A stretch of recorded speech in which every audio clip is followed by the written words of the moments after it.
Good morning, everybody. I wanted to do a video on storm damage because I had a storm damage tree recently I got to work on, and it was very different than most of the storm damage trees I've done. The image you're seeing here is actually not one of my trees. This is just an example. But oftentimes in windstorms, as arborists, tend to see failures like this. Root zone snaps off, especially if it's an evergreen. Certain species, of course, are more prone because they wind load harder. They have more shallow root structures, yada, yada. You know, where I am here in South Africa, the cypress trees blow over constantly because they have very shallow roots. Where I was living before in Colorado, it was always the blue spruce trees. Even though they're indigenous, they fail quite often, especially in the city, because of infrastructure growing over the roots. You know, single tree by itself has gotten very, very tall and doesn't have any other trees around it to share the wind load with, blah, blah. We obviously see it quite a bit in the cities because wind can channel through buildings and through different corridors where structures are and create different wind environments that often cause trees to fail. But today's tree that I'm going to show you is actually not a windfall like this. Well, it was a windfall, but it's not like the typical uprooted root ball that we see. This was a canary palm, quite good-sized canary palm, actually snapped at the base. And as we know, as arborists, the palms have a grass mat or a root mat instead of an actual large set of braced roots. It's just like a giant piece of grass. Every once in a while, they'll get rotten. They'll either get conchs or they'll get some sort of a fungus in the root mat itself, and it will fail. And that's what this tree did. It failed and went straight through the roof of a house. And luckily, the kids got scared of the windstorm that night and went and slept with their parents because it came right through their bedroom roof. I don't think it would have killed them. It actually got stuck on the wall.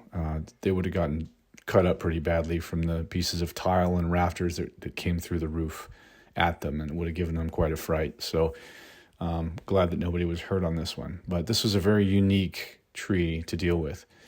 As you can see here, where the failure happened, very wet. I'm sorry, this photo is blurry, but it was all I could do to snap this shot. We had to get it done as quickly as possible because it was raining and people are still living inside the house. So we were trying to get it removed so they could close up the house.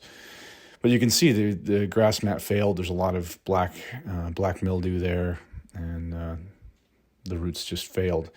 But when they fail like this and they snap, obviously now it's not leaning on the roof. All its full weight is now on the roof. Luckily, in this country, most houses are brick and mortar. They're not just wood frames like a lot of the modern houses are in the U.S. So the wall itself supported a lot of the weight.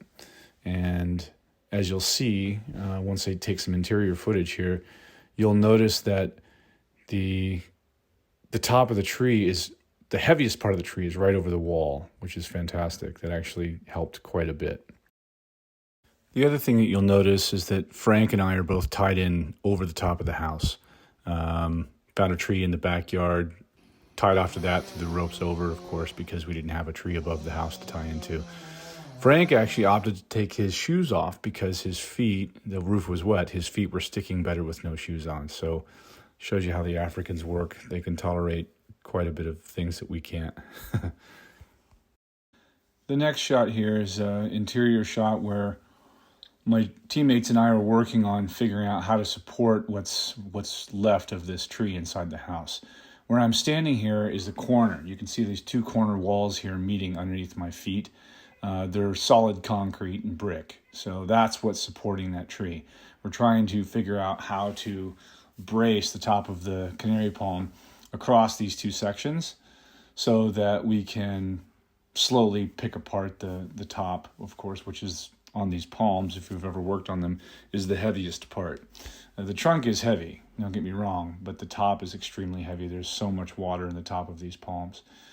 And of course, they're extremely messy and they're dirty and they dull your chains. And now you're trying not to cut wires and rafters and everything else and nails while you're in the middle of all this. So that adds to the problem. It's something to think about. So far, we've got 2 main points of contact. And the 2 main points of contact are the point at the bottom over there with the wall, Yeah. and then this point over here on this truss. Yeah. This one is fucked. Yeah. Yeah, that But one's this not one holding looks like anything. it's- So I apologize for the salty language, but my teammates and I were trying to figure out what was actually holding up this, the top of this tree. We did figure out that, of course, he's pointing to the one side on the wall, and then this close side, it's outside of the frame, but he's pointing down to one of the roof trusses by my left foot that is still intact and underneath the roof that will be strong enough to support the tree. So what we decided to do was send some guys back to the wood shop, picked up some cants. We had some oak cants that were made probably like 8x8s that were about 3 meters long.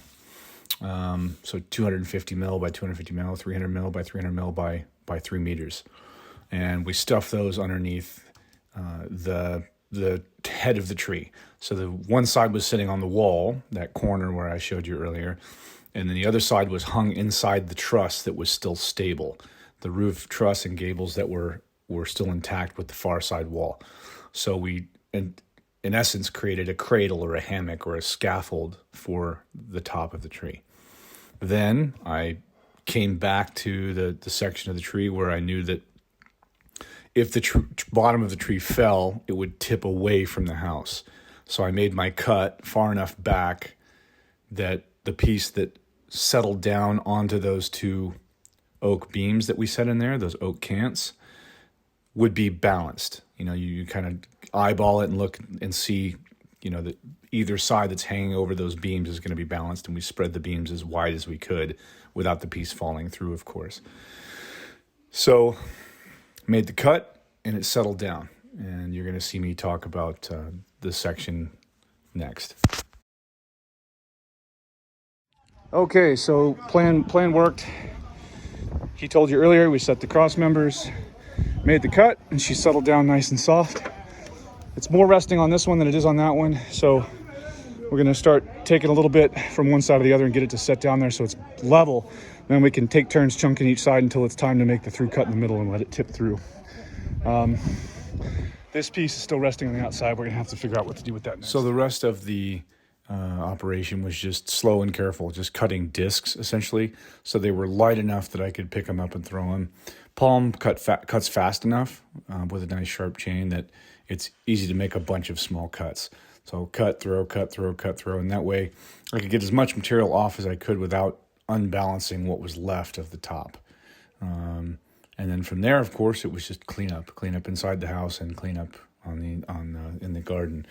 Some of the rafters we had to cut out as well, but after that we just threw a tarp over the hole and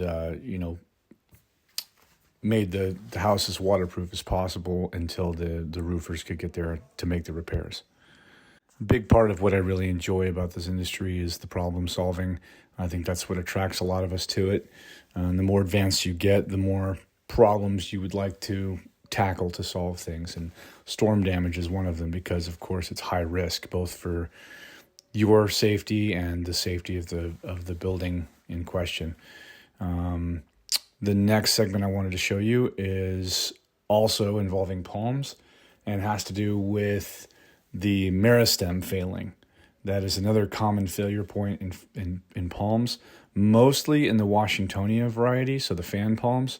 Though it can happen in others, the fan palms grow in such a manner that it's much more likely. I haven't seen a date palm or a canary palm fail in this manner yet. So stay tuned for the next episode coming out, and I will describe the latest meristematic failures that we dealt with on fan palms and show you the solution, something that you guys could use in the future to stay safe. Cheers, guys. Enjoy your day.